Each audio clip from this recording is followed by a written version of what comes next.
Hello guys, good evening sa inyo nga tanan. Kumusta ka mo? Ari naman ako sa inyo nga tubang, sa inyo nga wall. Ari naman ko mawakal guys. Kay nagpanaw ang akon alaga kag akon nga mga amo. Ako lang di isa sa balay, tibirahan ko naman nga wakal. Tapos nila inom gahawa. Ari na ginapanghimos ko ng ilang nga ang ilang tawag no hulugasan kag ang ilang lapta kay nakapanaw na sila. So ako lang ngayon diri ang tawo sa ilang balay.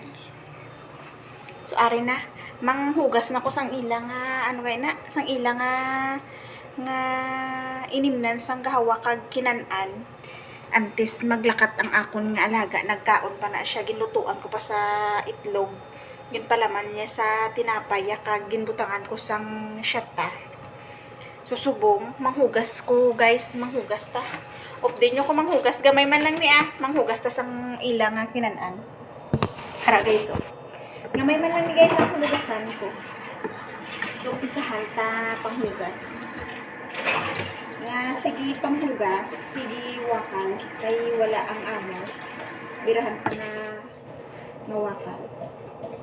So guys, kamusta kamuda? Kamusta ang inyong buhay-buhay?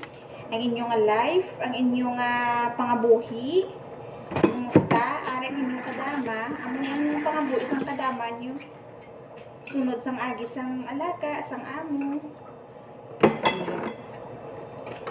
Pagkatapos kaon nila, sundon, himuson.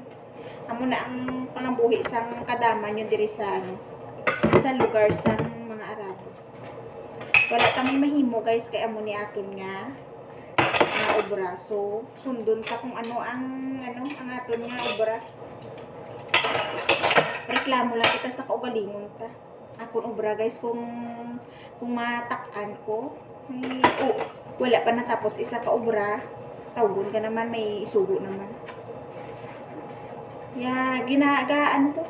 Reklamo ko sa ugalingon ko. Pamuyagaw. Ay, ang bot na lang.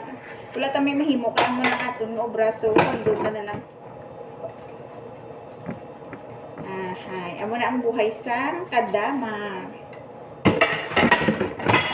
Gamay man lang niyang akon hulugasan guys, kay tatlo man lang sila nagkaon. Tapos kaina ginsunod ginhugasan ko na ang ilang nga iban nga kinanan. Kay kung diri sa kusina ang akon amo nga lalaki do hindi ko kahunag. Nagagwa ko. Kay kadugay-dugay na siya